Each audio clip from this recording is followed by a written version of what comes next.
Welcome once again to the incredibly creatively and appropriately named and truly charitable, and we thank you for helping out with that charity, the Query and Schultz program here on ISC Sports Network. Jake Query, Derek Schultz. Show, by the way, brought to you by WGU Indiana, indiana.wgu.edu. We'll talk about them more over the course of the show. Does that have the owl on it? It does have the owl on it. Yeah, it does. I love WGU Indiana. Of course. Not a big fan of Changing the owl. lives on a day-to-day basis. Not Ambition a big fan never of the sleeps. Neither, easy for me to say, do the owls, Derek. Need to switch mascots, I think. No. Something less fearsome. Listen, owls are awesome because I think they're nocturnal, but their head like rotates. They can spin them all the way around. I mentioned that before. That's kind of like over the course of the weekend in week 2 of the NFL season, the Colts and Vikings, no matter where Minnesota tried to come from, the Colts seemingly had their head on a swivel. That was a dominating performance for Indianapolis in week 2. No doubt, and I think it's the best kind of performance because you feel like the Colts, at least me personally, I don't think they played close to a perfect game or even really an A game overall, yet they dominated, and that game was never in doubt. You never felt like they weren't firmly in control, maybe outside of the first drive when Minnesota marched down the field, but you never felt like the Colts weren't firmly in control of that game. So a really nice bounce back, especially considering what we saw the prior week in Jacksonville. And we'll talk a lot about the Colts, what you make of it in terms of their depth in particular, some key faces that we may not see, others that we weren't as familiar with that really rose to the occasion. But before we get really Colts-centric on it, Derek, my concern is the wrong word, but I have a feeling maybe 6 weeks from now we'll look back and say, boy, that game told us as much about Minnesota as Indianapolis. I was just floored with how especially offensively anemic the Vikings were. They've been terrible now for the first 2 weeks. They were awful against Green Bay in week 1, and Kirk Cousins over the weekend. There we go. We've gone over this, Derek. We've gone over this. Jake, you've got to get it in your mind. Week 2, over the weekend, there's all kinds of synonyms to use. I've had a Monday sports show recapping the Colts game for like 12 years. So you got to give me a little bit of a break here. This is This is difficult for me. Not for 12 years. I was on the air longer than you, bud. I worked in television and covered the Colts every single week for television. 7 years. You're on the air for like 4 minutes. Hey, it's Jake Query. Colts had a real great victory yesterday. Like I'm on the air 4 hours. You're on television right now. 4 hours. Okay. Solo hosting for some of that. Greg knows from back in the day, Rakestraw, because he was my co-host for a little bit. That was far more challenging than what you did. How was he your co-host if you were solo hosting? All you got to do is I was solo host for part of that, for a portion of that. All you have to do is look pretty when, RTV6, come on. Derek, that comes naturally. It's not a challenge at all. I roll out of bed looking like this. So it's a little bit tough for me, so you guys have to bear with me if I say yesterday a bunch of times. I like your shirt. It's a nice over shirt. The weekend. Yeah, this is from the Shop Indy. Yeah, 820 Broadwell Avenue, right? Yeah, and I told you, this is what you asked for. You said that you wanted me to wear shop gear, and I said it's going to make you look bad because look at how this fits me. I mean, it hugs me in all the right spots. Right. I like the old school look on it. It reminds me of something I wore as a kid. It's retro. You fittingly look like second, third day. It's an adult small. First grade, right? But it's an adult size. So I just want to specify that. Hey, let's get to which do you want to go with first? Do you want to go with guys that really impressed you in week 2 for the Colts, or do you want to go with guys that now we're worried that maybe they're going to have to get by without? Let's start with the good stuff first because I feel like so much of last week was bad. So let's start with the good. Who was the breakout performer that I've been promoting for 3 years? I've said eventually it was going to happen, right? I've said it forever.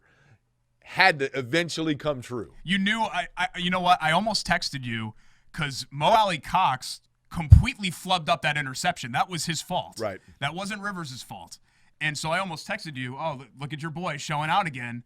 And, of course, Mo Alley Cox turns in one of the best performance of his career, unquestionably. His breakout game. And I saw, I know you hate Pro Football Focus, that was the highest graded game for an NFL tight end since Rob Gronkowski at the end of the 2017 season. So 5 catches, 111 yards. Mo Alley Cox had a perfect day after flubbing that up. And he showed some of that potential, Jake, that we've always known was there. It just hasn't quite been realized. He's a tremendous athlete, former basketball player. Right. And we know Phillip Rivers loves converted basketball players to tight ends, right? He had one for many years in San Diego. And I thought it was great to see him step up to the plate with no Jack Doyle and with the injury situation that they have at tight end for your TE3 to come in and play like a TE1. Really, really impressive from Mo Alley Cox. All you need to do is say third-string tight end, backup tight end. Well, he's a third tight end. People know what I'm talking about. You have to be a little more current with your football jargon. Okay. It's one area where you lack. TE3 sounds ridiculous, just so you know. It sounds analytical and smart, and that's what this show is. That's what Query and Schultz viewers come to see. By the way, Derek had referenced the tight end for Phillip Rivers in his Charger days. That's Antonio Gates, of course, who played at Kent State, and Mo Alley Cox, basketball player from Virginia Commonwealth. And, yes, once you work down the depth chart, this is what we have heard the praise about Chris Ballard is the fact that, they are building depth. You load up on picks. You trade out of the first round maybe. You get multiple picks. You load up and you get depth. And for the first time, I felt like really for the first time in the Ballard era, that was all on display there in that win over the Vikings, and the fact that they had to go deep at different positions, and they were well suited. The rookie class was great yesterday. Blackman it's not coming yesterday, in. Derek. It's over the weekend. Sorry, over the weekend. Blackman coming in at safety did a really nice job, I thought. Blankenship, obviously. I mean, 4 very handsome kicks, which all sailed through the uprights. Handsome? Yeah. Just a good-looking ball. Like, it, look good, play good. And I think that Rodrigo looked good, played good yesterday. Has really anybody strong mistaken you for him yet when you're out in public? You know what? I kind of wonder if people mistake him for me because just no one knows who you are. For longevity and brand No one knows who either one of us are. I've been around a lot longer than Rodrigo has. But certainly he's going to build that up just like I did. I mean, it happens. When you look like this, people want to be near you. There is a presence that you have. Let me tell you something. It ain't because of the pandemic that I'm keeping 6 feet from you. You know what I mean? Mm-hmm. Okay, so the positions you mentioned, the rookie class. I mean, Pittman, I thought immediately, and every quarterback has that receiver that's kind of their safety net, their comfort blanket, if you will, and already it looks like he might be that guy for Rivers. Yeah, I loved him at USC. I saw him a lot, and he was a fantastically productive player, and he seemed to fit what the Colts wanted, and was obviously appeared in a lot of the mock drafts as a Colts target because it just seemed like he had the skill set that they were targeting. What I worry about, though, Jake, is that if Paris Campbell, and we still haven't gotten – we're taping this right now on Monday around noon, we still haven't gotten an update on his injury, even though there was a report it wasn't an ACL, so you're hoping maybe this isn't a season-ending injury for him. I'm very worried about the Colts at wide receiver. T.Y. Hilton has not had a good start to the season, lost the ball in the shadows yesterday. Doesn't look like he has that fifth gear that makes him such a big play threat. So Pittman's really going to have to step up to the table because the Colts need production from their WR2 now. But one week does not a season make. But in terms of that, in terms of stepping up your production for Pittman, so far so good. Oh, for sure. You have to be encouraged. And so far so good for Jonathan Taylor. I think that he could have had a bigger day than he had. But all of that, you have to remember, no preseason games, right? Yeah, they had a camp, but it wasn't a real camp. It wasn't a real rookie offseason, so he's behind the 8 ball. I think all of that will come, and you see that the foundation for Taylor is there. His skill set and his strength and his speed and his agility, it's intoxicating to watch him play. Like it looks like he is going to be a big-time running back. Here to me with Jonathan Taylor, the rookie running back out of Wisconsin, here's to me what is very encouraging. 2 things. Number one, the offensive line. I mean, by the time he's getting up to the line of scrimmage, the defensive line is pushed back a yard already, seemingly, on many of those carries. And that's not to take anything away from what Jonathan Taylor's able to do. The thing I like about Taylor is he might not have the quick acceleration burst of a Marlon Mack. Who does? I mean, Marlon Mack is an elite-level burst speed guy. But Taylor is a straightforward runner. Marlon Mack, I think a lot of times – will dance a little bit to try to find that seam because he's fast enough to be able to take advantage if that seam is there. Taylor gets it, and, I mean, you're talking straightforward runner. So he can be a between-the-tackles runner or he can be an outside-the-end runner. But I just like his strength after contact in particular to be, yesterday I think he averaged, 4.2, 4.3 per carry. He is a guy that looks like he can be a 25 carry to 30 carry back game in and game out, and you can really center around. And then, of course, you bring in Wilkins and Hines to mix it up a little bit. But Taylor, to me, looks like a guy for a long time, assuming he stays healthy, is going to be somebody that you really can put the load on his shoulders. Yeah, and while I know we're focusing right now on individuals, I think what really struck me about the game over the weekend, yeah, there you Colts go. won on Sunday, September 20th, that they ended up defeating Minnesota. What really struck me about that performance, Jake, was that it was the exact blueprint of what the Colts want to follow every week and Right. how they want to win. They want a playmaking, fast defense. We saw that yesterday, right? 3 takeaways. The pass rush was terrific. They made plays they held the Vikings to 175 yards. In the NFL, that's insane to hold a team under 200. Especially when the game was really over at midway through the third quarter. So, generally you give up garbage yards late, and the Colts didn't even do that. And they want to run the ball and control the clock, and that's what they did and be real physical. So I think it was a blueprint of what Chris Ballard and Frank Reich envisioned, and really what I thought we were going to see week 1 in Jacksonville, which, of course, we saw the complete opposite of. What is with players, and this is not a knock on the program. I mean, I realize it's an unfortunate coincidence. But let's look at players historically with the Indianapolis Colts that have come out of Ohio State. I mean, Mike Doss was a solid player, right? There have been good ones, certainly. But yep, Roy Hall was a standout. Okay, Roy Hall at the receiver position, Derek, since 2007, I think. The Colts have drafted 3 receivers out of Ohio State. Roy Hall, Anthony Gonzalez, Paris Campbell. 17 total starts among those 3 guys. Yeah. Anthony Gonzalez couldn't stay healthy. Paris Campbell now, the injury bug seems to hit him again. You had Quinn Pitcock. Wasn't he an Ohio State guy? Ohio State guy. He was addicted to video games, right? Addicted to video games, out of the league, yep. Mm-hmm. I mean, that's an issue. Jack Mewhort, who was a solid player. Injuries, though. Couldn't stay healthy, could right? Not stay healthy. It's an unfortunate coincidence, but with Paris Campbell. Taekwon Lewis even has had injury problems and actually had a nice game yesterday. He had a nice, not yesterday, Derek, over the weekend. I'm sorry, over the weekend. He had a nice game. Sunday, September 20th, he had a really nice game. But at any rate, Paris Campbell, my point simply being, for whatever reason, there are some guys that just, and then another one, Malik Hooker. Mm-hmm. Malik Hooker, I think, it's entirely possible. Is it possible that we've seen Malik Hooker for the last time as an Indianapolis Colt? If that is an Achilles injury that takes him out for the year, maybe. Is he done? Quite possibly, yes. What stinks about Hooker, and he's not the first person to do this, he's a guy that is an unbelievable athlete, right? And you buy him based on that potential, and a lot of those guys never realize that potential, and I think we have enough of a sample size to say that Hooker is not going to be this dynamic playmaker. We thought last year was going to be the breakthrough. It wasn't the breakthrough. I think he has been certainly a guy, right? Yeah, but what do we call him? A jag? Just a guy. You don't draft somebody. What did they draft him? 10th overall. Understood, but in other words, I don't know that when he's healthy on the field that he's a liability. He's not necessarily, I don't think he's seeking been missile. bad. I just think that he's not lived up to lofty expectations. Without him on the field, again, going back to draft depth, without Malik Hooker on the field, they still got good play at the safety position. No, they did, and a lot of that had to do with Julian Blackmon, who a lot of people were like, hey, what are you doing? Why are you drafting this guy? He's back when the draft happened, right? He was, 5-6 months removed from a serious knee injury. Right. And now here we are, 10, 11 months, however long it's been, and he's out there, pulling the hit stick on guys. I mean, I thought that he was really, really impressive for a debut. Pulling the hit stick. Yep. What are you doing? I'm pulling the hit stick. Is this a new Schultzism? Pulling the hit stick. Mm-hmm. Okay. Are you saying the S2 pulled the hit stick? Let me ask you a question here. Uh-huh. Are you aware of any pop culture references like after 1995? No.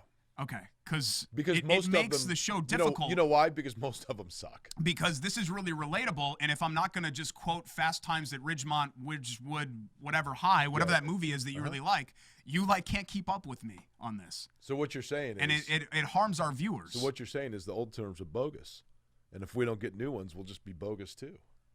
What is that, Revenge of the Nerds or whatever? That's another great movie. That's a fabulous movie. Well, that's movie. You quote two movies on this show. Would you say that you're more Lewis or Gilbert? I've never seen either of those. Really? No, I've never seen Revenge of the Nerds. I never saw Ridgewood. Okay. Ridgemont. Whatever it is. Fast Times at Ridgemont High. Yeah. Wonderful movie. Snubbed, by the way, in the Oscars. Mm-hmm. I think Gandhi won that year. Go figure. Okay, so let's go to Phillip Rivers because week 1, a lot of question marks about Phillip Rivers. You kind of know what you're getting with him, right? I mean, a guy that's going to throw some picks. But I thought, against the Vikings, and again, what did they do, I think, with Rivers? In basketball, when a guy's not shooting the ball well, they always say, don't foul it. You got a guy that's a big-time shooter. Do not foul him and put him on the free throw line because if he gets free throws, he gets a chance to get in rhythm. Mm-hmm. With Rivers, I felt like offensively speaking, especially with, some of the slants are going to Pittman, throwing to Mo Alley Cox. You're going with passes that get a guy in rhythm. And to your point, the pick wasn't necessarily his fault. I thought a solid performance. Yeah, me too. And I thought we made way too much of week one. I thought Rivers overall was very good in week one. I thought he had a terrible interception early in that game, but outside of that, I thought that he was terrific moving the ball. I didn't think that Rivers was the problem in week one. I thought that asking him to throw 46 times was the problem. And now that you kind of reversed that yesterday, where the script was, hey, let's just run over these guys and sprinkle in some Rivers, I think that's the blueprint that the Colts want to follow. What has he thrown for in 2 games, yard-wise? I think he was 340 something in week one, and he was like 210 or something because I this believe week. Let me look it up. He is the 4th quarterback in Colts history to throw for either 550 or 575 through 2 games, joining Unitas Manning Luck. If you're going to be a quarterback for the Colts, you want to be in the category with Unitas Manning Luck. Right? 214 yesterday, 363. So I shortchanged him by 23 yards. So 575. 577. Yep. So. Again, different rules than what Johnny Unitas is playing with, right? Yeah. Totally different era. Mm-hmm. But to your point, the receiver position is one, Derek, that it's very difficult to get 2 or 3 guys that are going to give you 16 games, especially in today's NFL. So, one would think that by the time you get halfway through the year, he's going to have to get familiar with a number of different guys to throw the football to. Yeah, and there's hopefully going to be a market right now. There are going to be other guys catching balls for the Colts that we're not even aware of in week 2. I think what will help the Colts is that I do think, and we didn't see as much of it yesterday as we did in week 1. I do think that they're going to get the running backs involved in the passing game. Derek. This is, the beauty of the internet is this is available every day. You can't stop the show every time that I say yesterday, Jake. If we stopped the show for every mistake that you made, we wouldn't be able to have a show. You've said it. Let me ask you this. You've never in your life said backup tight end. It's always TE2. Okay? Yeah, so using alternate phrases is not completely foreign to you. So why would you not mix in? Just think of saying this weekend or week 2 as calendar 2. Instead of backup calendar, alternate calendar reference, calendar 2. Look, I know that I need you to reference calendar 2. For 8.5 years, I know that you were used to verbally undressing me on the show. I'm not going to allow that anymore. Uh-huh. So, well, it's nice to know this week that I verbally dressed you and you at least got yourself some fashionista from the shop. I don't have to do this. I don't have to take this from you. The door's right there, and I can walk at any time. You'd have to walk through me to get to the door. We are on a show-to-show basis, okay. And those are the terms that I wanted because I knew that you were going to try to bring up these old habits. By the way, this is a new show. I brought more props. And a new me. More decor. You want to get to that? Yeah. Also, I just had a crazy weekend. I had a photo shoot at my house. Uh-huh. It was insane. So we're going to come back and talk about that as well. Insane photo shoot. Oh, it was just, it's living life in the public. This is kind of what happens. But the turnaround on this photo shoot and for me to still just kill it and knock it out of the park was crazy. So I'm sure you guys want to hear about that, so we're going to talk about that next. People are anxiously awaiting that. It's Query and Schultz as we continue on ISC Sports Network, brought to you by our friends at WGU Indiana and the Shop Indy.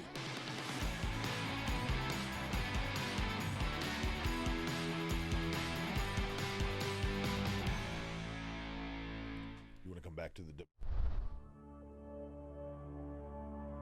Touchdown, West Lafayette! Hemingway! Look out! Look out! Lowers the shoulder. Great answer by Lafayette. Takes home the victory. Taking down the record. Throws it deep. He's got a man and it's taking it. Trying to find a lane. Walker has hit his 2nd home run of the tournament. And it's going to be a touchdown! We're a different breed, aren't we? While others rest, we choose to work. Where others are content, we stay hungry. They may not see us coming, but we know exactly where we're going. You won't rest until you succeed. Neither will we. The drive, the take, fouled, and it goes! Lobbing it to the back of the end zone. They're going to say it's a touchdown. Left foot gets through. Goal for Vargas. Hamilton score!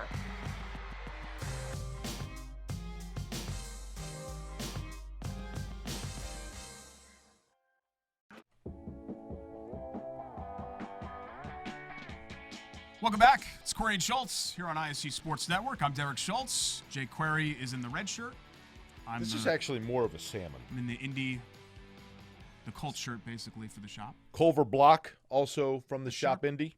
Culver Block is the brick company that laid 3.2 million bricks in the Indianapolis Motor Speedway. The shop, one of our sponsors, as is WGU Indiana. And since 2010, more than 10,000 Hoosier lives have been changed with a degree from WGU Indiana, the state's affordable, accredited online university. WGU Indiana believes that talent is universal, but opportunity is not. So in honor of its 10th anniversary, get this, Jake, WGU Indiana is going to create more pathways between talent and opportunity with the 10th anniversary scholarship. The online university will award 10 G's in scholarship money. $10,000 for 10K, baby. To 10 newly enrolled students, you can go and apply and learn more by going to indiana.wgu.edu/10x0. I had mentioned show and tell, Derek. Not a big fan of the owl. Have I mentioned that before on the show? Not a big fan. Actually, you know what? Before we get to show and tell, you mentioned owl. Rocky Ya-Sin, Temple Owl, right? Yeah. Started at Presbyterian, went to Temple before becoming a Colts draft pick. Before the Vikings game, Rocky Ya-Sin left Lucas Oil Stadium. At time of taping, we don't know the specification of his ailment, other I than heard stomach illness. he was taken to the hospital with a stomach illness. Now, I'm not making light of this at all. The thing that's concerning to me, I have a terrible stomach, okay? Derek, you've had stomach aches in your life, right? You've had nausea. Yeah. Stomach bug. Yeah, have you ever I worked with you for 8.5 years. Yeah. Have you ever gone to the hospital for it? I think I might have had food poisoning in 2015 that I went to the hospital for. You did go to the hospital? Yeah. Well, we took my wife to the hospital because she definitely had food poisoning, and then I got sick. Did it come on suddenly, or because it was like a wave? Because my concern, I have twice in my life had like a stomach issue that came on sudden enough that something was wrong and I had to go to the hospital. Now, I certainly understand that with an NFL player, the caution towards their health and the examination of it is going to be far more thorough, especially right now in the era that we're in. I get it. So, maybe you don't overthink it, but I'm going to overthink it real quick here and simply say this. I've had appendicitis. I've had my gallbladder removed. Both of those ailments were such that they came on suddenly.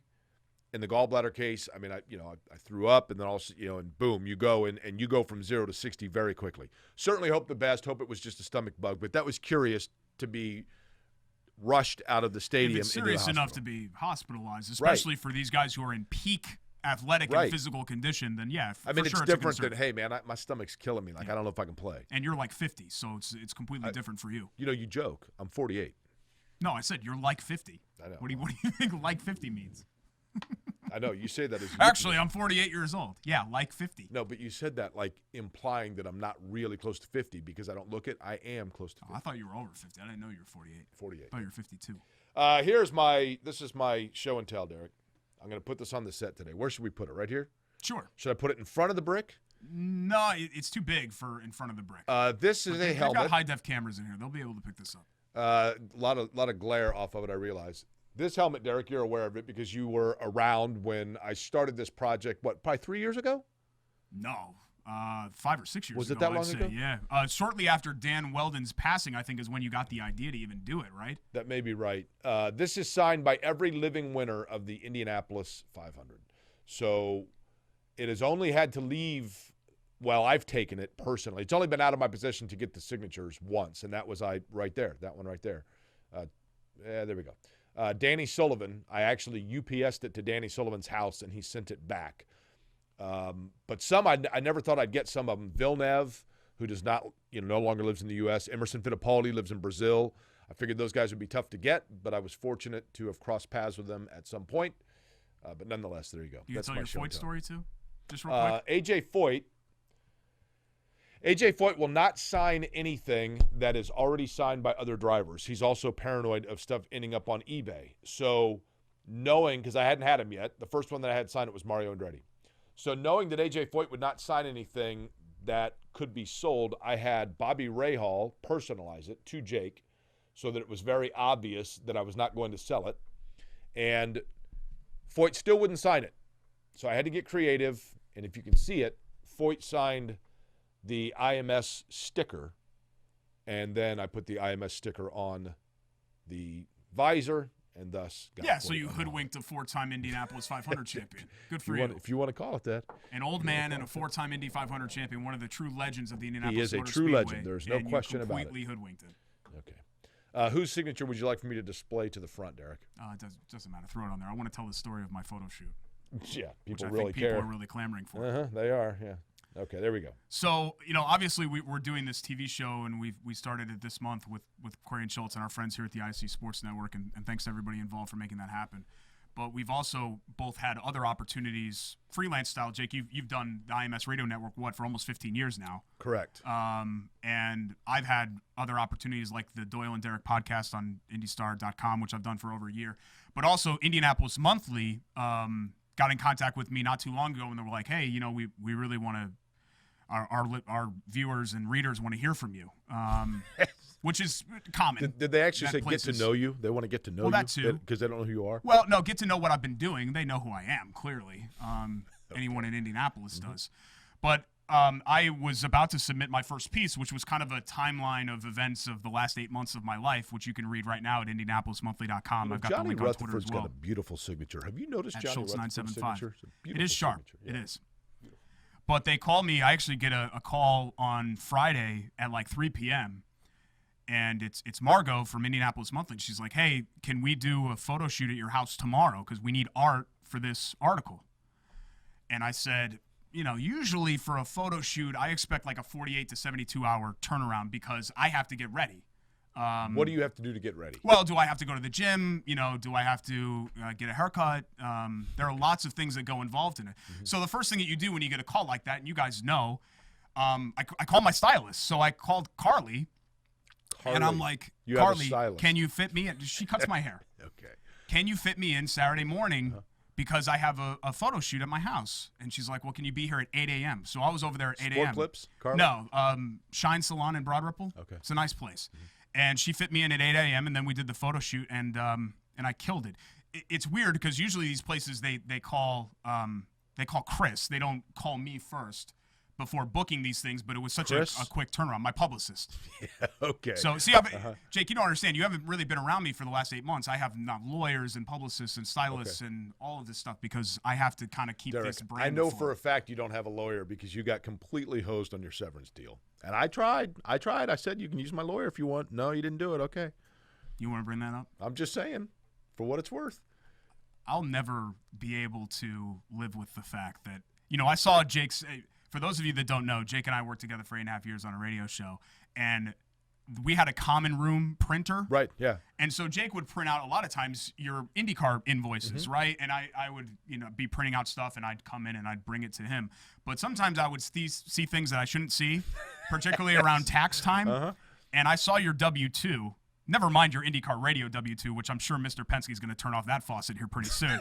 Because that was just obscene, what they give you guys. But I also saw your W-2 from the station, and comparatively speaking to mine, I offered you the attorney.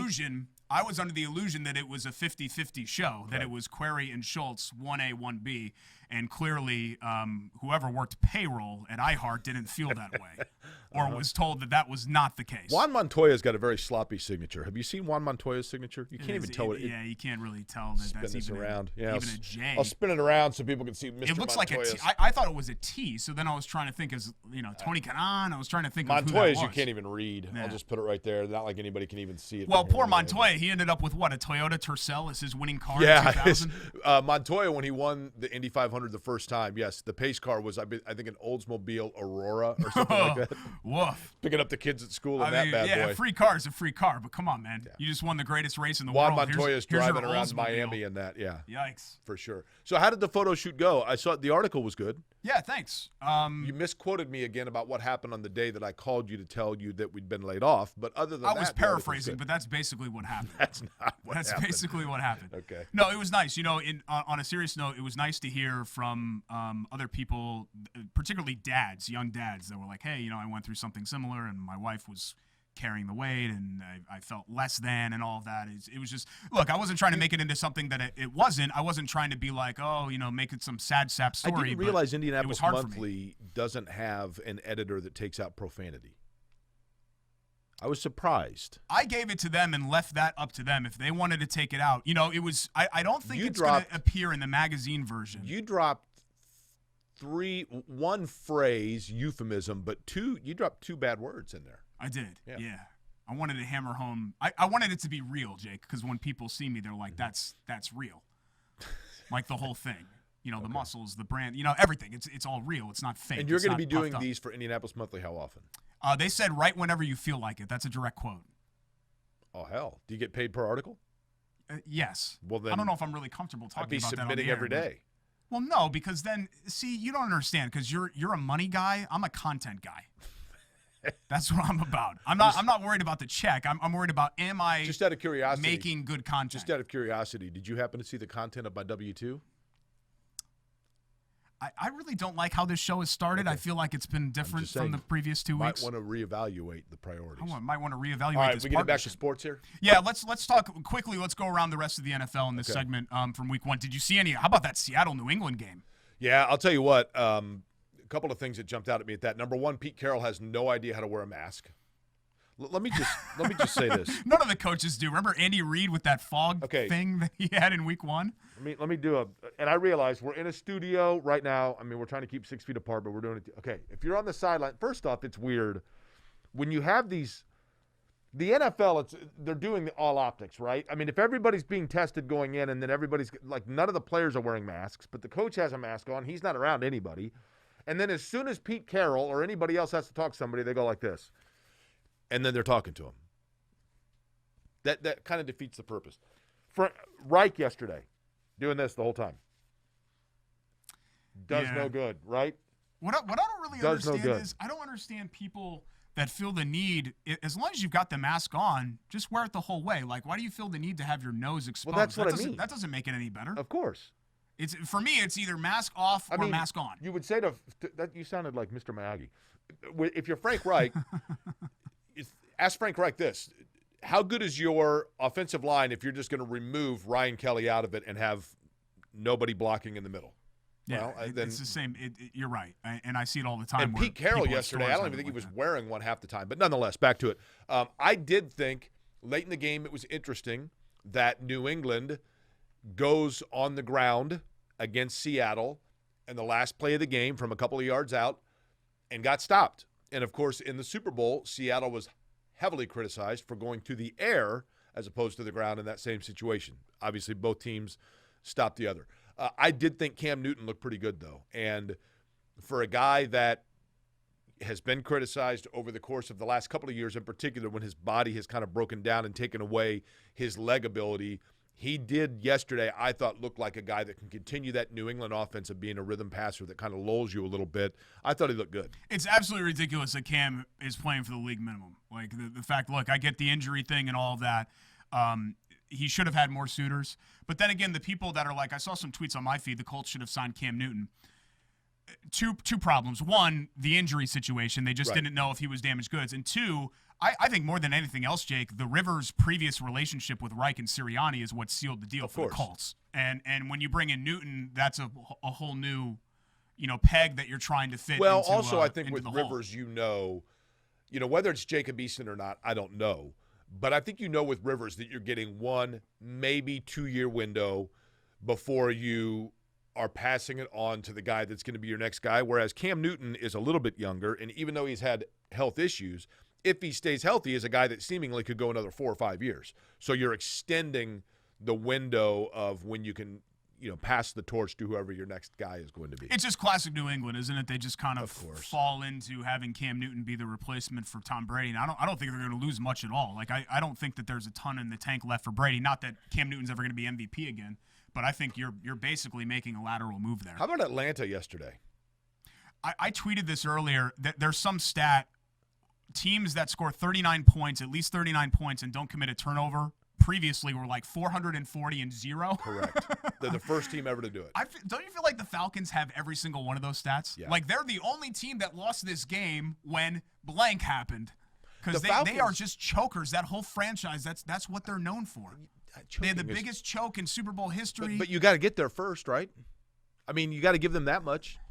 I guess. Is that it's not to like say, they're in the Super Bowl every year. Is that to say, they've been to what, 2? Would it bother you if there are people in Atlanta, when talking the NBA, that say the Indiana Pacers are the chokers of the NBA? But they don't. Because they've been to the conference finals so many times, and they've been to the finals once, and they couldn't win it. They don't. You have to be there. They didn't lead any of the conference finals 3-0 and then blow it. Right. You know what I mean? And that's essentially what Atlanta has done. I've always argued that, to me, and this is a subjective thing, I would much rather be a fan of the Cleveland Browns, who give you no hope, than a team of the Falcons who give you enough hope just to physically rip your heart out of your chest. I mean, it's just the New York Mets are like that too. Like the Mets sometimes have good teams, but you know at the end of the day, or the Reds, Jake, you know this. Oh, yeah. You know at the end of the day that the other shoe's going to drop. This is the year of the Reds. This is the year of the Reds, Derek. I'm telling you. I don't really think that, but I'd love for it to happen. Let's make sure they get in the playoffs first. And then we'll go from there. Elsewhere around the league, what jumped out at you? Well, Texans opening 0-2. Not that that's much of a surprise. I'm surprised that Ryan Tannehill is off to such a great start because I really thought that Tennessee was going to backtrack a little bit, but they're now leading the division. The rest of the stuff from the league there's nothing that has really surprised me so far. I think a lot of the teams that we expected to get off to fast starts have, and then a lot of the teams that we expected to struggle have. And I still think Houston, Jake, is going to be a formidable opponent for the Colts this year. And a contender. Right? I think they're going to be a contender for the division, even though they've got to navigate this very rocky opening stretch of their schedule. Though. I think that when you look at franchise quarterbacks, and you realize now, I think in Indianapolis, people are certainly aware of the fact that the opportunity to have Peyton Manning and then right into Andrew Luck, you realize how rare that is. Is Jacob Eason going to be the guy that eventually takes that and is your long-term guy? That remains to be seen. But I do get curious, and I watch what young quarterbacks are doing around the league. Mitchell Trubisky, there's been so much talk in this part of the country, Derek, about Mitch Trubisky and the fact that they could have had Mahomes, they could have had Watson, they went with Trubisky. But speaking of guys that were thought to be franchise quarterbacks that it just hasn't taken off yet, and you don't hear much about it, how about Sam Darnold with the Jets? Yeah. I mean, I never really got what the BFD was about Sam Darnold. FD. I can't actually spell that out on TV. Apparently you can if you're writing for Indianapolis You know Monthly. what? That's a good idea. Yeah. I think I will put that in my next Indy Monthly article. I've never really understood what the hype was about Darnold. I thought that he was okay at USC. I didn't think that he was If he was the exact same quarterback with the exact same numbers coming out of Oregon State. Well, you know what? You say that. I think 20 years ago, yes. But nowadays, those guys are almost the flavor of the month. That's what happened to Trubisky. Nobody knew anything about Trubisky. What, he have one season at North Carolina? And suddenly he became the sexy guy. Oh, my God. Like, this guy might not go number one. And you're like, really? So, I do think that when you look at these quarterbacks in 2-game sample sizes, I don't think you can read too much into that. I don't even think you can look too much into record because – frankly, the Bears beat a terrible Giants team yesterday, and they barely beat them by scoring 17 points. Do the Giants have a franchise quarterback? By the way, Takuma Sato signed this in Japanese. I still think that's TBD. Where is it? For the Giants. TBD? Is that different than VFD? To be determined. It's less profane. Aren't you the king of acronyms? Takuma Sato right here. You can't even see it. Signed this in Japanese, Derek. I think it's kind of neat. I'll put it this way. That's cool. 2-time winner now, Takuma Sato. It's going to take me a while to get used to I was glad this year with the 500 that a former winner won the race. Because can you imagine had a Marco or Graham Rahal or Joseph Newgarden won for the first time and they get out? You don't get the true experience. Yeah. I mean, you need the true experience. No, I agree with you. And I think it was important for Sato to – I think people around the series know of his talent and how many times he came close before. Remember the finish with Franchitti, 2012, I think it was, where he had the chance to make a pass and tried to in daring fashion on the last lap. I think people around the series knew how good he was, but I think people outside or even casual fans thought, Sato, that was a fluke. And now for him to come back and win another one, I think really solidified his place. Do you remember David Garrard of the Jaguars? Of course I do, yeah. When David Garrard... He was a decent player. He was a decent player. A good, solid quarterback. Last week, we mentioned Aaron Brooks at one point for New Orleans. There are quarterbacks that come in, play well, and teams think, this is the guy. This is who we're doing it. And the Colts for years... before Peyton Manning arrived in Indianapolis, this is what the Colts dealt with on the regular, right? I mean, it was Craig Erickson's going to be the guy. Chris Chandler's going to be the guy. Steve Walsh is going to be the guy. Jack Trudeau is the guy. Jeff George is the guy. On and on and on. And that is the norm in the NFL. Jacksonville is trying to figure that out, I think, right now with Gardner Minshew. Mm-hmm. You know, when he came in and played well, kind of out of nowhere, and this year is a big year, I think, in determining whether or not he is the guy. Still early, Derek, but in your mind, has Jacksonville found their quarterback that they're going to use for a while? No, because it's still early. I think you give him the rest of this year, and then you have basically a 2-season sample size to decide if this is your guy or not. But so far, he's been good. You know what I mean? You could do a lot worse than Gardner Minshew as your QB1. Starting quarterback. Mm-hmm. By the way, Malik Hooker, torn Achilles, done for the year, probably done as a Colt. I would think, what was his injury his rookie year? ACL and MCL. He shredded his entire knee his rookie year. I mean, that's, again, at no fault of Malik Hooker. Mm-hmm. That's a challenging one to come back from. A really, really tough one, for sure. And you feel for him because nobody wants to see him fail. The problem is that I think people's patience just started to run out for Malik Hooker. We'll come back with more next on Query and Schultz on ISC Sports Network. Bobby Unser's at the very top. And we'll get into some non-football topics. Let me sign your helmet. Or at least non-pro football topics. Like what? The Big Ten reverses course since we last talked. Eddie Cheever signed his name like it's a billboard. So we'll react to that. Also, 4 movies you love more than anyone else. An interesting Twitter topic that you broached. People misunderstood what I asked. It's Query and Schultz, presented by WGU Indiana. More next. Oh my God! We are ripping fast today. And how hard can it be, right? These are now selling for about $3,500. So we're back to our old ways of pulling rocks. Act like idiots on camera, open cards, and talk about the hobby. You can't get enough of them. You can't get enough of us. Good one, J-Man. This is the worst scandal. This This is worse than steroid. Not so fast. Are you going to watch the XFL? I'll probably watch a little bit of it. You want to go through and pick some games? No, I don't. No, I don't. I really don't. We're a different breed, aren't we? While others rest, we choose to work. Where others are content, we stay hungry. They may not see us coming, but we know exactly where we're going. You won't rest until you succeed. Neither will we. Brewer jams it home. That ball wiggles in and into the back of the net. A little fireworks in the first half. Throw it up for Tillman. Whoa, my goodness. 122.60 for Penn. What a swim! Six of them.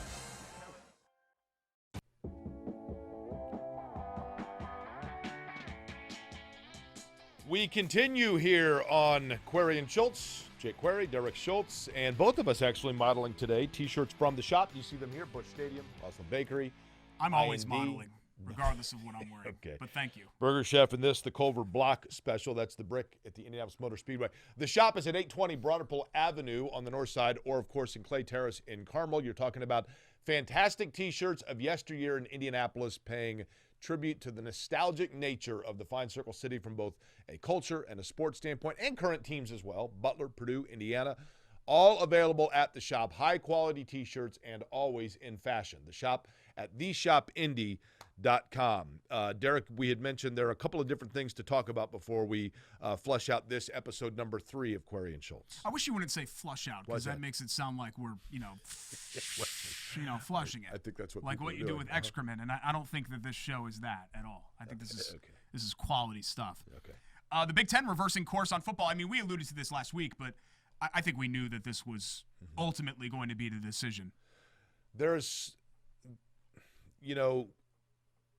there are a million ways to look at this.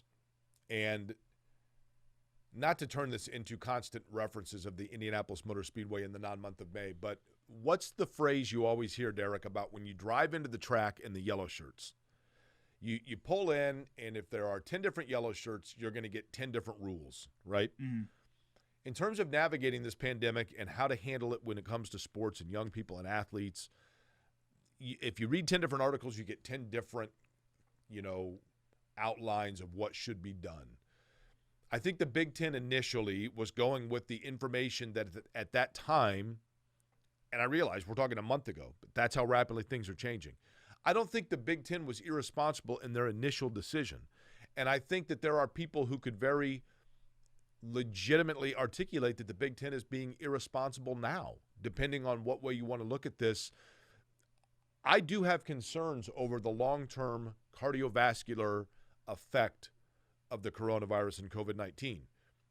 But at the same time, I'm not a doctor, and I know that we're early enough in this to not know whether or not, when you have players, and there have been studies of players with basically the fatty tissue in their heart after they had tested positive for coronavirus. What we don't know is, okay, is that a result of coronavirus, or are we discovering that because we're looking at the person because they had the coronavirus? I don't know the answer to that. The Big Ten laid out their schedule. There are no off weeks. I mean, you're talking 8 consecutive weeks starting on October 24th.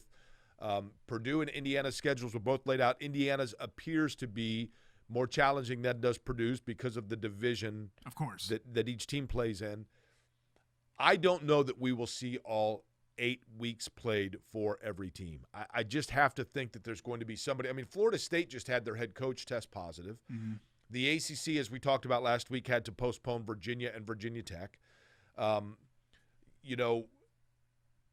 I get the feeling. I just think there's going to be at least one game that's going to be postponed or suspended. And then what happens with, if Ohio State has a game against, give me an insert team, Rutgers. And Rutgers has positive cases to the point where they can't play that week. So Ohio State, that game is postponed. Now Ohio State, instead of playing 8 games, has only played 7. What does that mean for the College Football Playoff Committee, looking at determining who's going to get in?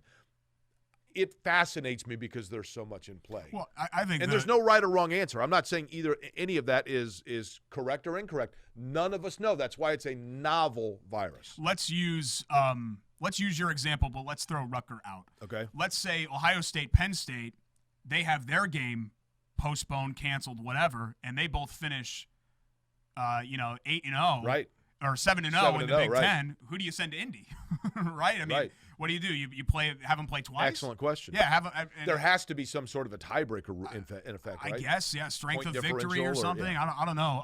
But you're right. The margin for error for the Big Ten is 0, whereas there is a margin for error for the ACC because they're already playing. Correct. But I still think, Jake, I don't disagree with what you said about. I think the Big Ten was trying to do what was best for them with the information available at the time. But I'll add to that statement in saying they 100% thought that by them canceling, everyone else was going to cancel. Correct. And I think what really changed the Big Ten's path was seeing the SEC and ACC navigate and Notre Dame navigate through this and being like, oh, crap, it's really hard to sell this to Ohio State and Nebraska. Hilarious, by the way, that Nebraska draws number 1 Ohio State after all the whining and complaining that they've done. They wanted to appease them. How about Notre Dame dropping a shutout on South Florida? I mean, I don't know, is South Florida that bad, or is Notre Dame, whoa, wait a minute, Notre Dame's pretty darn good. This is a good Notre Dame team. I think defensively this is maybe the best team that they've had. Will Notre Dame beat Clemson? I don't think so, no. Because I still think that they're limited offensively because they don't have the playmakers at wide receiver. They still have Lenzy, but they don't have, Claypool and all these other guys that they used to have playmakers as pass catchers, or at least unproven playmakers as pass catchers. And Ian Book, to me, has a clearly defined ceiling. Speaking of Claypool, did you ever go to Claypool Court? Does that predate you? I don't know what that is. Claypool Court? Yeah. Oh, it was a wonderful food court and shopping destination downtown Indianapolis. What year? 85, 86. Okay, so I was 2. Well, I don't know. So no, I did not go. You might have gone and gotten yourself. See, this is what we talked about at the beginning of the show. Great cookie company. We're on television now. Like, this is new age. AM radio, old school, right? AM radio, a good place for Paramount Picture Palace people or whatever that place is. Paramount Music Palace. Yeah. Yes. East Side. Yeah. And the Bubbling TP Oregon. Grill and TP, stuff right like there that. in Fall Creek. Like, that's perfect for AM radio. Okay. Because you have a bunch of older folks that are listening to us now. We're reaching younger people, young professionals. People that say TE3. Good-looking men and women. who I think gravitate a little bit more towards with publicists? this area of the table than this area of the table. If you think so. And so I think those references, Jake, I would just keep that at a minimum. Just a little bit of a pro tip for you. Okay. What did you There you think go. of the Big Ten schedule? I think it sucks for Indiana that they kept Wisconsin. I was hoping that by shaving a game, maybe they wouldn't have to play the Badgers, who they haven't beaten since 2002. Purdue, I think, can navigate theirs a little bit easier, but I just think I have no idea what to expect, Jake. I think the level of play so far has been real sloppy in the games that I've seen, and it's expected, right, given the circumstances? The other thing that's weird, and this just comes down to conditioning, right, and we're creatures of habit. So you look at a schedule and you say, oh, man, that's going to be tough. They've got to go to Penn State. Well, is it really tough? I mean, you got a guy piping in noise. It's on not a exactly Casio what keyboard. you're used to at Happy Right. Valley. Yeah, for sure. I mean, Clemson had – I watched on Saturday, and Clemson played the Citadel, which was on the schedule anyway. But, they had – I think they allowed 20,000 fans there, but they were in rows and sections. I mean, you can barely even tell there are fans there. You're used to 79, 80,000 people. I just think it's so important for Indiana to follow up what was such a spectacular season for the program last year. I mean, the trajectory in this – the tables seemed to be set for Indiana that this was the year that they were going to be able to cement themselves on that one rung higher. And it's going to be really hard for them to do something crazy like go 6-2 or something with this schedule because it's all league games, and you can't kind of pad it like, let's face it, Indiana pads their schedule. What's the minimum now for bowl eligibility? Will they do bowl games? I don't know how that – Are they doing bowl games? That's a great question because I probably should have researched that. They're doing the college football playoff. I don't know if there's anything to research. I don't know if it's been discussed, right? I don't know how they're going to do the whole bowl thing. I know there's going to be a postseason, and clearly there's going to be a playoff, a college football playoff, but I don't know, are we still going to have the Pinstripe Bowl? I don't know, maybe. I loved my experience there. My wife and I went back. It was the last Christmas that my parents were in Connecticut, and we went back, took a train into the city, and bought tickets and saw Indiana play Duke at Yankee Stadium, and it was a great shootout. Overtime game, 44-41, I think was the final score, and we had a great experience there. That field goal, he kicked it too high.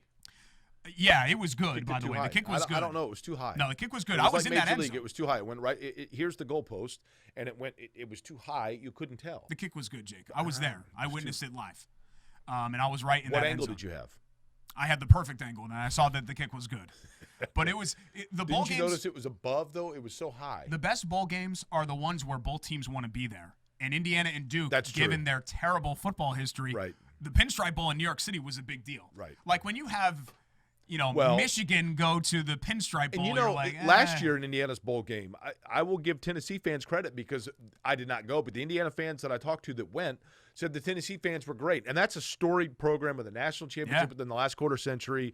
Peyton Manning came out of there. They've had great tradition and history at Tennessee, who's played Indiana in a bowl game before in the Peach Bowl. But the Tennessee fans were happy to be there as well. They did not act like they were too good to be there. And I think it made it enjoyable for both teams. It's such a shame that Indiana blew that game because an 8-5 season and making a January 1st Florida Bowl is a huge deal for the program, but it could have been so much more. Had it come down to a field goal for Indiana to beat Tennessee in that game, you want to kick it a little lower. Too high. I wasn't there, so I wouldn't. Why don't we have extendable field goal posts? So you agree it was too high? Why can't we do that? You agree that's what made it challenging to call. But the kick was good. You couldn't tell because I was in the end because zone. it was higher than the goal, but you couldn't tell. I'm telling you. Imaginary line. I'm standing. Here are the goalposts. Here's the ball. It is on the other side of the goalpost. But it was above it. It was so high up you couldn't tell if it was left or right of the goalpost. Who are you to tell me what I could and couldn't tell? You weren't there. I was there. I watched it on television, which I guarantee you were in your 2-bedroom apartment where you live alone, watching it on your phone. Better angles. Because you don't have a TV in there. Huh? I mean, you're watching on your little small screen. How did you know I don't have a television? Because your place is just weird. It looks like a serial killer lives there. There's a jar of mustard in the fridge. That's right. A framed Charles Manson postcard. Yeah. And a mattress people love on the floor. that too. When people come over to the place, that's the first thing they say. It's actually kind of depressing. Where's the Manson letter? One time I went in there, and I haven't been allowed since. That is Which correct. I don't care. I mean, I'm not begging for an invite or anything. Okay. Be nice if your best friend would let you over to his house, but whatever. Speaking of my phone, it was on my phone that I did Twitter over the course of the weekend with a question that, truth be told, I thought was one of those, you know how you see things on Twitter, on social media, that become like a theme? Mm-hmm. And I had seen it somewhere else, and I thought it was like the theme of the day. I So- hadn't seen it until you tweeted. I didn't realize it was an existing thing. But I think people misunderstood what I was asking. Oh, they did. They always do. It's Twitter. We'll come back and talk about that. Also, Buy It or Bull Bleep, and we got plenty more to get to here on the show. It's Corey and Schultz on ISC Sports Network, presented by WGU Indiana. WGU, Back with right more here. next.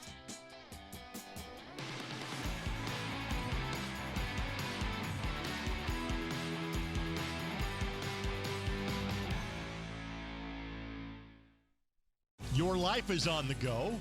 Now your viewing habits can be on the go. With the ISC Sports Network app, your team is at your fingertips. You can download years' worth of content from the ISC Sports Network library. High school, college, special events, weekly and monthly shows, wherever you find your favorite app. And you can always find out more information at iscsportsnetwork.com. We're a different breed, aren't we? While others rest, we choose to work. Where others are content, we stay hungry. They may not see us coming, but we know exactly where we're going. You won't rest until you succeed. Neither will we. Brewer jams it home. That ball wiggles in and into the back of the net. A little fireworks in the first half. Throw it up for Tillman. Whoa, my goodness. 122-6-0 for Penn. What a swim! Six of them. So you want to do the 4 movies first? Welcome back. It's Corey and Schultz on ISC Sports Network, brought to you by our friends at WGU I just got a text, Indiana. Derek. Got a special guest stopping by in just a couple minutes. Oh, really? Our first guest? Yeah, you'll love it. Absolutely love it. Every time you say that I'm going to love something, I end up No, you'll like this. really not You will loving like it. this. In fact, I end up hating it. You're going to be very normally. appreciative, and you're going to like it. I'm telling you, I've known you for a long time now. 8.5, whatever, 9, I guess 9 years now. Anytime you've prefaced something That's like a that. year shy, by the way, of how long WGU has been It's been around, the other way. wgu.indiana.edu, celebrating their 10th year, and that includes a $10,000 scholarship for online accredited university. Ambition never sleeps with WGU. Derek, you mentioned my Twitter survey over the course of the weekend. 4 movies you love more than anyone else. And a lot of people were taking that as, like, my favorite movies. So people were putting, like, Shawshank. And I'm like, no, dude, like.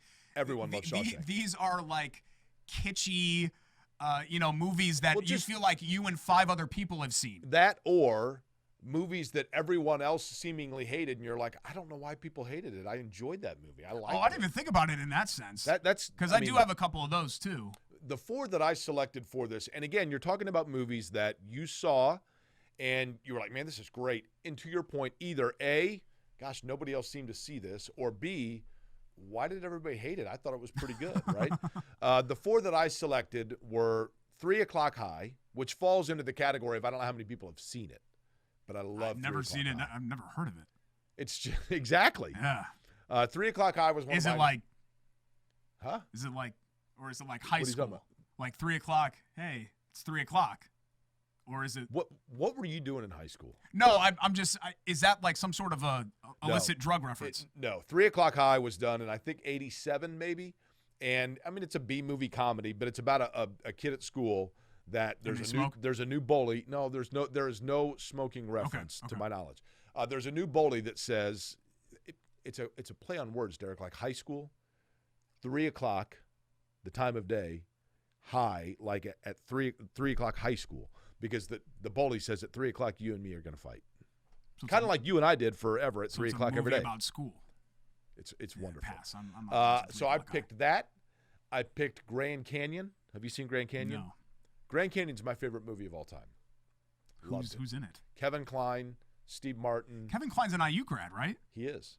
Is he from here, or is he just happened to go to IU? He just happened to go to IU. Kevin Kline, Danny Glover, Steve Martin.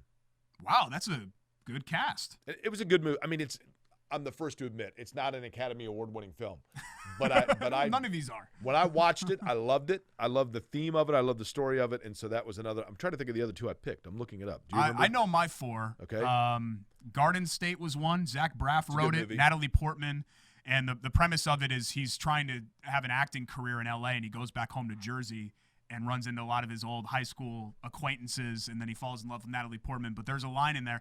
I saw it the last year that I was at IU, and right when I moved to Indiana permanently, where I wasn't going to go back home anymore. And there's a line in it where he's like, you know when your home becomes just a place where you put your bleep, and it's not – the idea of home is gone, and that just kind of resonated with me. You could write the whole quote in Indianapolis Monthly, apparently. I could, yes. And I probably would. Rushmore, which was I'm not all the way into the Wes Anderson stuff. I think some of it is Isn't that a little Bill Murray too movie? weird. Bill Murray's Yeah, in he's it. a no Jason Schwartzman is amazing Bill Murray, in it. most overrated actor It's my of all favorite time. movie ever. It's super quotable. Okay. I love Rushmore. I always thought Forgetting Sarah Marshall was a way better movie than people like all these Seth Rogen movies that are just kind of dumb. I don't remember anything about it. All of those became really popular. Jason Segel. Who's the small Derek Schultz? woman, Kristen Bell. Okay. Yeah.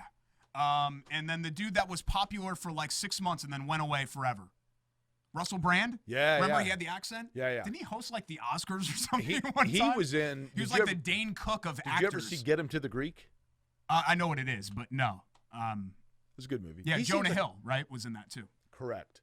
Yeah. My other two, Mud with Matthew McConaughey. I have heard of that. I have thought not it was seen really it. good. And then Will Smith was in a movie, and I can't remember if it's called 7 Pounds or 8 Hitch. Pounds. No, not Hitch. Not Hitch. That movie was terrible. iRobot. Not iRobot either. Independence It's Day. something. It's either 7 pounds or 8 pounds, but somewhere around that weight. And it was a really good movie. So good that I remember the title, but it was really good. Did you get jiggy with it? He did not get. It's actually a very. It's kind of a tearjerker. Oh, Shocking ending. One of those surprise endings where it all comes together, Why do you kind of have to like in do The that? You Sixth have to Sense. ruin it for people. Well, no, I'm not telling you what the ending is, but at the end of it, you're like, now I get it, Go and on it's and wonderful. ruin it. Black Sheep was my other one, which was the less popular Chris Farley, David Spade movie than Tommy Boy, but I loved Black Sheep. It was Really? so stupid. It was. Well, It's they like all the those- dumbest movie ever made, but even dumber than what you're used to with a Farley movie. Okay. But I loved it. Are we doing the wildly popular and surprisingly, but possibly soon to be sponsored Bite or Bullshit? No, it is sponsored. Oh, it so is? Not soon to be. Yeah, the Sorry, Shop Indie. that's the wildly popular and thankfully, gratefully, charitably sponsored by the Shop Indie, 820 Broadwell Avenue, and then again, as we had mentioned, up in Clay Terrace in Carmel for the shop. Wonderful T-shirts of a nostalgic nature, always fashionable, and they also have very cool, comfortable, fashionable T-shirts of your current favorite teams, including local colleges. Derek, let's do Bite or Bullshits. All right, here's what we do. If you're new to Bite or Bull Bleep, I don't know how you could be. This is a segment that really captured the attention of the greater Indianapolis area for almost a decade. What we do is I give a statement, and then Jake and I go back and forth whether we buy it or we think it's Bull Bleep. You ready, Jake? Sure. Statement 1, Phillip Rivers will start all 16 games for the Colts this season. I buy that. I buy it because I like the Colts offensive line. I think Rivers has been pretty durable in his career. He's not a guy that I think he's a pretty smart quarterback in terms of not, he's never been a guy that's going to try to, like Andrew Luck, for example, try to run the football. I will say yes. I hope I don't jinx anything, knock on wood, but I will say yes. I actually kind of hate this statement because it's a. Then why did you come up with it? You wrote them. I'm mad at myself. I shouldn't have put this in there. Should have just It's a response to. Instead of that, you could have just dropped a bunch of F-bombs like you did in your little blog. Look, don't be jealous that I'm besides being an excellent orator, I'm also an amazing writer. Okay. So don't be jealous that I have all these skills. You should be happy that you hitched your wagon to me because it's giving you a lot of stability in your professional life. I hate this statement because it lends credence to the Mike Florio piece. Did you see it before the game where if Rivers really struggles, then the Colts should go to Brissett and $15 million and blah, blah, blah. And it continues the national narrative that people have no idea what they're talking about because they think that Brissett struggled because of a knee injury last year when in reality the Colts dumped $25 million on Rivers because they were convinced Brissett wasn't their guy. Right. That's fair. Colts can say whatever they want, but that's exactly what happened. I weigh their actions more than their words. So, yeah, barring injury, I think Rivers will start all 16 games and Brissett will remain your QB2. If I'm not mistaken, we did not see him at all yesterday, right? They did not correct, put and him in. They did not activate Jacob Eason. I had to make a peanut butter and jelly at some point in the third quarter for my son, so I missed a little How long chunk does that take? of the offense. PBJ takes like 2 seconds. No, this is very specific. Bread, You cut swipe, the crust off. bread, swipe. on top. No. Good to go. No, you're not a dad, so you don't know. You cut the crusts off, and then little squares, usually about this big. If they're any larger than that, then I have to throw it out. So it has to be very specific. Animal crackers, top left-hand corner of the plate. Cheese and crackers. So we call that cheese and regular crackers, Daddy. And then peanut butter and jelly, and then an apple juice that's really like 1 part apple juice, 8 parts water. So you're enabling a sociopath. It's like the opposite of what I used to get in Yogi's in Bloomington, which would be 8 parts whiskey and 1 part Diet Coke. So you just flip that around. Okay. It's dad life. Was there a mixed drink there called a peanut butter and jelly? There had to have been, right? Come on, man. You think that I drank that? I mostly drank hard stuff. Like what? Well, like whiskeys and Cokes. I'd have a Zima just straight. A lot of people would put Jolly Ranchers in their Zima, and I just drink that straight because I don't need anything to sweeten it. Like, I can handle it. I'm a man. Okay. Statement 2, Jake. Bite or bull bleep. The Pacers' next head coaching hire will not be sexy. So, who Billups, I think, would be a sexy hire. D'Antoni would be a sexy hire. When did you say Becky Hammon, just because of the attention that it would generate, would be a sexy hire? Oh, that probably would be misconstrued by someone. Sorry, I didn't mean it like that. I just meant because I know what you mean. it would be a huge deal to have the first female head coach. I'm going to say that's bull, Schultz, because I think that the 3 you mentioned are right there, to be honest with you. I could see it being somebody who was either an assistant to D'Antoni or like somebody who is an assistant under Spoelstra, and that would not be sexy. So the easier way to say it, Derek, it would be, is the Pacers hire going to be somebody who already has major name clout based on the previous playing or coaching resume? Yeah. An assistant Former coming player. in, a former player. The financials of that might necessitate that, in fact, it is not somebody that has a big-time resume. I still think, personally, D'Antoni is a strong candidate. Pacers are going to do something boring because they always do something boring. They had like the most. They've had the most Did you boring think McMillan head was a coaching boring hires. Yes. Nate McMillan. God love Nate McMillan. Nate McMillan is the most boring hire ever. And then you elevated Frank Vogel. For some reason, they brought Jim O'Brien in. Carlisle, I guess, wasn't so much. I wasn't here at the time when he ascended to the throne, if you will, but. And obviously Larry Bird was more of probably a Isaiah big deal. Thomas was a splash. Isaiah Thomas, I completely, since those 3 years were so insanely forgettable, interestingly enough, I completely Derek, skipped over that. In the Pacers' doldrum years, they had some coaches that were big splashes. I mean, Dr. Jack Ramsey was a guy who had a vast resume when he came here. Larry Brown, right? Brought Larry legitimacy. Brown is another one. Larry Brown he was great, right? Mm-hmm. Larry Brown, though, I've always felt the Colts and Pacers have 2 coaches that are very similar, Larry Brown and Ron Meyer, in the fact that those are guys that are great turnaround guys and tone setters, but you got to cash in quickly because after about 3 or 4 years, that demand wears guys out. Or Larry's just like, he just packs up his stuff in the middle of the night. He's a total vagabond. His office is empty, and you're like, what happened? Statement 3, how about this? The San Diego Padres are in the playoffs for the first time in 14 years. I have a feeling I know your answer to this because you love the face of this franchise. God rest his soul. Of the 3 major sports, I'm not including NHL. Please don't send me any angry emails about the NHL. Okay? This is a football, basketball, baseball show. San Diego Padres are the most irrelevant franchise. Buy it or bull bleep. Of the 3 major sports. MLB, NBA, NFL. I'm going to say no, and I'll tell you why.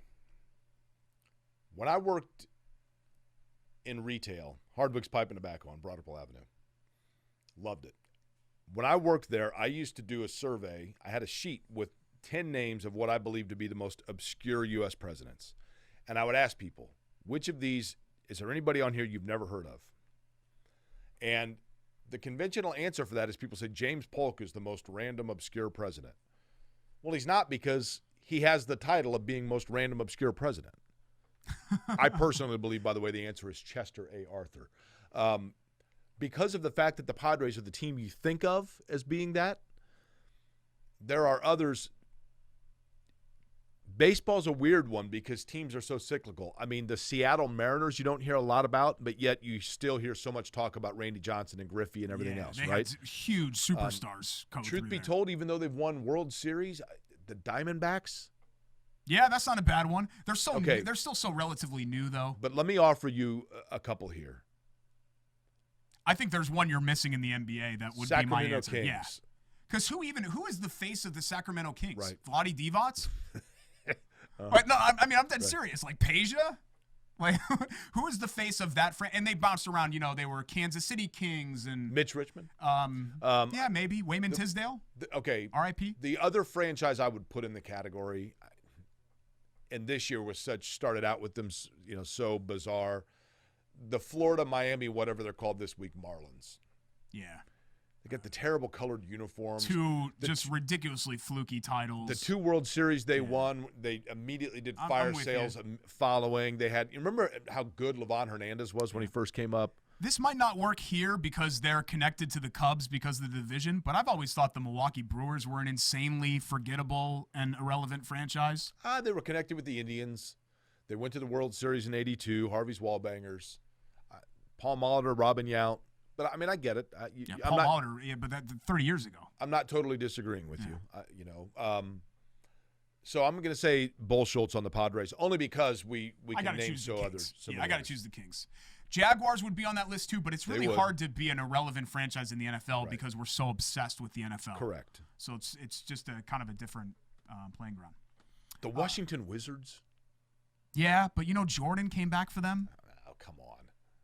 Jordan came back and was a Wizard. Do you remember that? No, I know he was a Wizard. I don't know. You may have forgotten. That did happen. No. All right, that was good. I think we saved the show a little bit. I thought things were about halfway through. We're really struggling, and I thought that we kind of brought it back and steered it back on the right track. In conclusion, so Derek, good job, before we wrap up, I want to ask you this. There was an Indy 500 rookie. You and I have talked to him. He was involved in a terrible crash, unfortunately, that was tragic, and he's opened up to us when we were doing our shows out at the Speedway. He's from Pennsylvania, and I think you kind of liked him. Oh, I love Sage Karam. Yeah. Yeah. So you like the name talented, Sage, right? handsome, shares a lot of the same attributes. Speaking of Sage, I'd like to bring in, we have our friend Sage that I brought into the program here in the studio. Oh, my God. Sage, just come on behind us here. This is Sage, the official mascot of WGU Indy. Oh, he's got Sage is bearing gifts. I don't want that. Derek, Sage is bringing gifts to us. Perhaps it's your $10,000 scholarship. WGU.indiana.edu celebrating their 10th year. Sage, thank you for the sponsorship. Do not touch me, please. Okay, he's caressing me. What's wrong with that? This makes me very. See, I don't like being touched. Look how fun that is. Period. Look how soft Sage is. I don't like being touched. Isn't that wonderful? I don't want to make eye contact with This him. is Sage the Owl from WGU.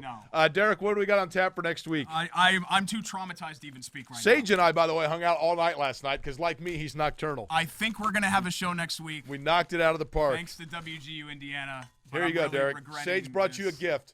Fill that with your Zima, buddy. I don't. Okay. I told you, Jake, I don't want to do this anymore. I don't want to put myself in this position anymore. We'll see you next week. Maybe. ISC Sports Maybe. Network. It's Query and You have to Schultz. convince me.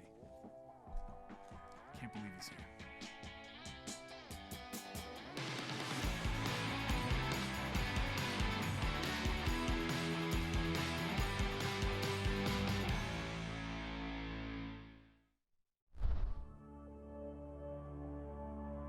Touchdown, West Lafayette. Hemingway. Look out. Look out. Lowers the shoulder. Deep right answer by Lafayette. Touches it. Takes home the victory. Taking down the record. Throws it deep. He's got a man and it's taking it. Trying to find a lane. Walker has hit his second home run of the tournament. And it's going to be a touchdown. We're a different breed, aren't we? While others rest, we choose to work. Where others are content, we stay hungry.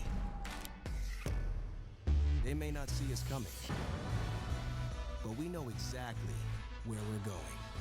You won't rest until you succeed. Neither will we. The drive, the take, fouled, and it goes! Lobbing it to the back of the end zone. They're going to say it's a touchdown. Left foot gets through. Goal for Vargas. Hamilton will score!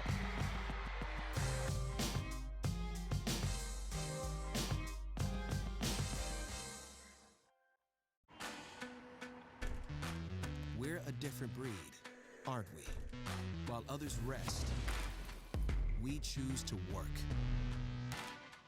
Where others are content, we stay hungry. They may not see us coming, but we know exactly where we're going. You won't rest until you succeed. Neither will we.